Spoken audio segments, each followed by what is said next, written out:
afternoon. Excited to be here with everybody. Oh, I can't do that with a boot. All right.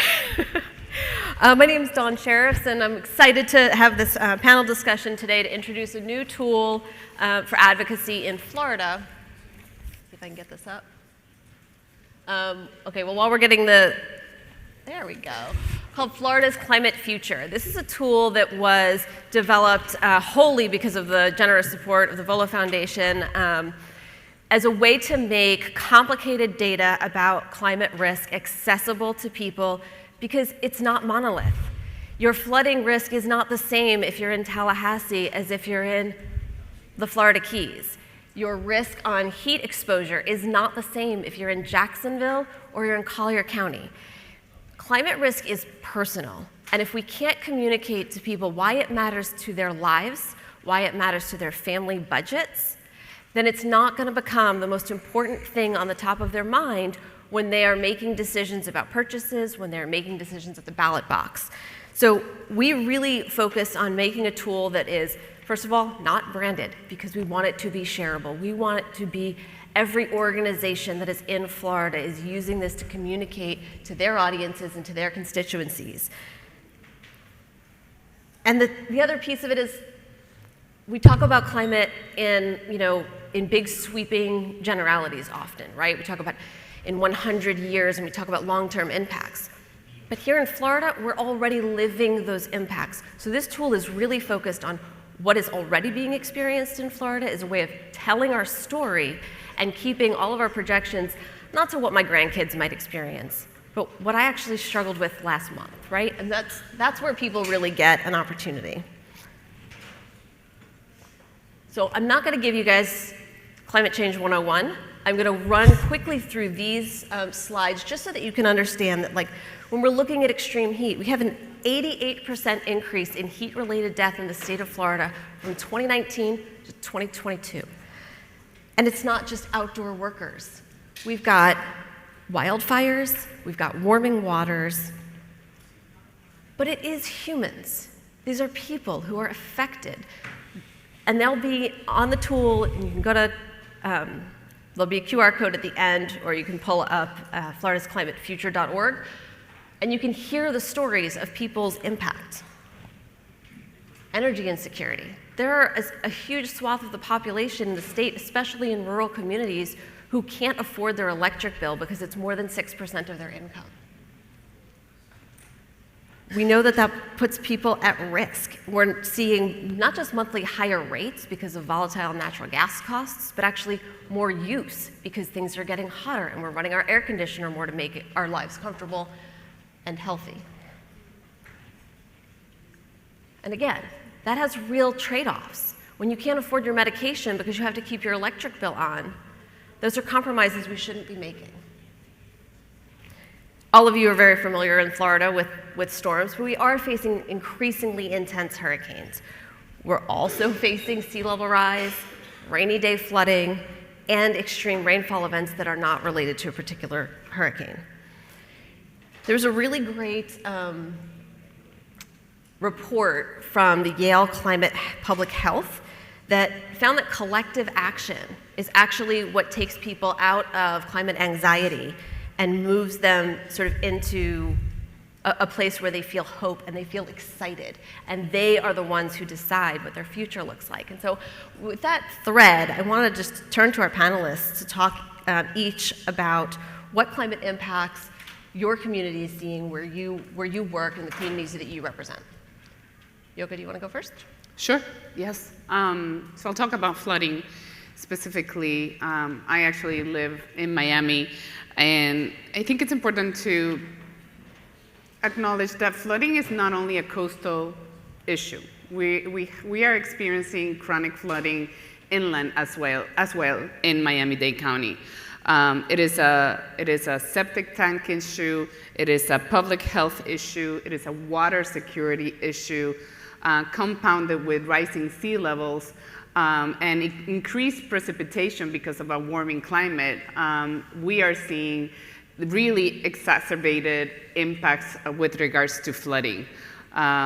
We know that a warmer atmosphere holds a lot more water, a lot more water vapor. So these intense increased precipitation events, like the one we had last year in Fort Lauderdale, some of you remember, are bringing really rain bombs into some of our communities and bringing these kind of events in communities that are not climate ready. We didn't build cities and communities back hundreds of years ago to deal with the kind of precipitation we're seeing in our communities today. And so I think it's important to understand that the impacts are real. It's impacting our insurance property crisis in many ways.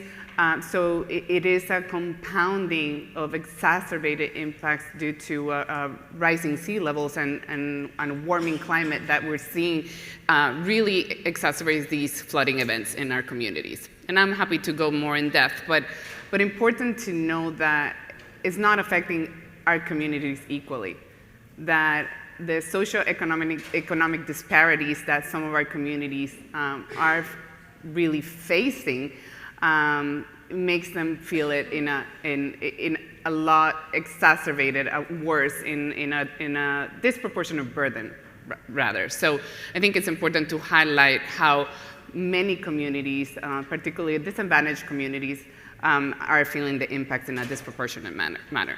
Thank you. Jonathan, same question to you. Yeah, so part of our work is thinking, and we're in the communities and we talk to people every day, and we hear a lot about particularly energy efficiency and particularly the insecurities behind that. The slide that Dawn just pulled up about the person that can afford a medication, one person that we talked to, these are real people. Her name is Priscilla, she lives in Tampa. And not only that, she also has to consider downsizing.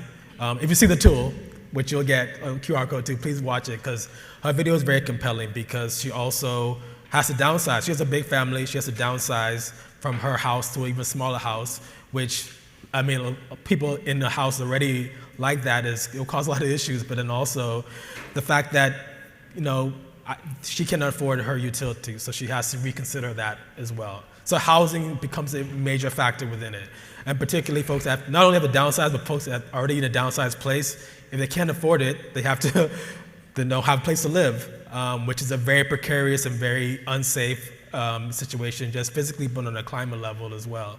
So those are a couple of things to consider when you're thinking about energy inefficiency and like insecurity behind that too. And these are not just exceptions, these are like really the rule.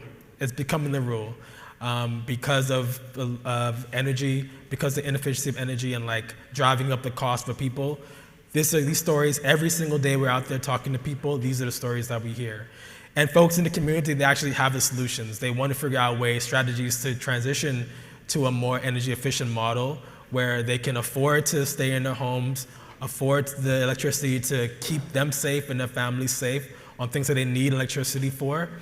And it gives them an opportunity to think about the things that they want to do. We ask people in our community sessions that we have when we finish going to neighborhoods and bringing people together, what would they do if they don't have this burden of these high energy costs towards them? And many people will be like, well, I don't have to work 3 jobs or 2 jobs anymore. I can actually spend time with my family. I can actually go on vacation and do all these things. So all these things not only just have a major climate impact, but it also has a very personal economic benefit in this transition into a more energy efficient and less around the dependence on fossil fuels into more clean energy sources. So, thank you for that. Claudia, you work a lot with outdoor workers. Can you talk a little bit about that experience in extreme heat? Yeah, so thanks again for having me. So at WeCount, we organize workers against the compounding heat and climate crises.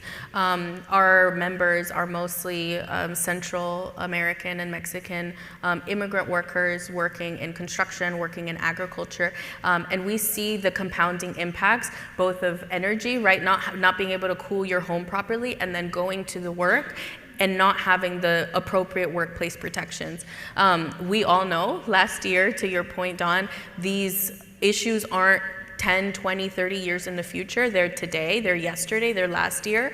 Last year was the hottest year on record since we began to take record of these issues, and there are no common sense protections. Climate, we know, is affecting workers every single day, and yeah, I think with the compounding effects that are happening right now, without being able to have water, shade, rest at the workplace, outdoor workers are 35 times more likely than the general population to die due to extreme heat. It's daunting. Nobody should have to risk their lives to go to work because of temperature controls. And I mean, I think we all know that climate is complicated, and there's not one solution. There's a series of solutions and a series of actions. I'd like to go back, maybe starting with you, Claudia, about what you see as the next most important action to protect workers from heat. I think it's simple. Like I said, protections are basic. Heat illness is 100% preventable if you're having the proper amount of water, shade, and rested breaks. It's very easily to get overheated at the workplace. It takes years of acclimatization to get used to the heat that we're experiencing today. If you're a worker that comes onto the workplace and it's your first day, and we've seen it, and we continue to see it not just in Florida, but across the country, when you don't have the proper protections or education, you will experience heat illness. And right now in Florida, across local cities, the state of Florida, or across the country, we don't have the workplace protections to protect outdoor workers, and they're needed yesterday. Thank you. Jonathan, what about in your community? What do you see as the next decision point or action that can be taken to drive towards a solution? Well, thankfully, there's plenty of opportunities through the bipartisan infrastructure law or the Inflation Reduction Act to really take advantage of the grants and resources that have come through the federal government to actually help build and work on projects that, one, address energy inefficiency, two, give folks in the community opportunities to weigh in and collaborate with local elected officials, with worker associations, with groups that actually want to also transition into new technology, because that's where it's going. It's going to be greenified, we're going to be more electrified. So how are we actually benefiting from those ways of technology? So like thinking through that, what we're trying to do is bring people together to actually think about like what projects actually do we need here, whether it's solarization, whether it's any project that would help around sustainability, and like actually let's dig in, let's invest in this, let's do this, let's give people opportunities for economic improvement that way too, and then also their long-term stability here will improve and change. So thinking through that very clearly this year and beyond. All right. And Yoca, I know you're always hard at work, focused on solutions, so what's next? Can I be cheeky? Always. Because I think we don't have time to waste. And the solution exists. We have the solutions available. Climate change is being produced by two things: putting excess of buildup of greenhouse gases into the atmosphere and political inaction. And right now, in the state legislature, just try to preempt the ability of local governments to give the protection those outdoor workers desperately need. And so, this is an economic issue for us too. That rainfall event that happened in Florida and Fort Lauderdale last year cost almost $1 billion worth of damages. And the majority of the people were average Floridians that had to come up with $40,000, $50,000 to take care of their flooded homes, or get a new car, or work inside their homes to get rid of all the mold and the humidity so it doesn't create or exacerbate the respiratory issues. So the problems that we're seeing right now is because of political inaction. So my biggest solution is go out vote. If not, vote them out. Because no matter how many seawalls we put in place and raised roads and at the end of the day, we cannot adapt our way into this. We need to tackle the root of the source of this issue. Otherwise, we just have this overflowing bathtub, and we're just putting a lot of towels into it and cleaning it up, but we're not shutting down the faucet. And those towels are people's and taxpayers' dollars. So again, I think we need to tackle the root of the problem. Yeah. And I think it's the we, right? I think it's the lots of folks coming together and sort of, staying in a focused way on their priority, but also joining hands with folks who are having other priorities, other focus areas, because we can't all pretend to be, 5-year-olds playing soccer. If you ever imagine the kids all chasing the same ball.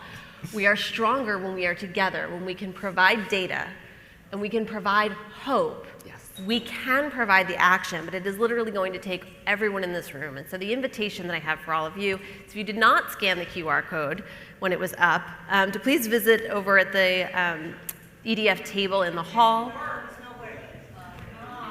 Oh, okay, well then you can either go to floridasclimatefuture.org, see Allie back there in the corner, that she can help you navigate the platforms out in the hallway, because it is really important.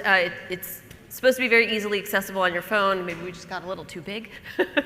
But we really do need everybody all in on sharing the message and making it really, really personal so that we have a population that understands this isn't a tomorrow problem and it cannot take a back seat to dropping your kids off at school and paying your bills. It has to be done at the same time because we don't have time to wait.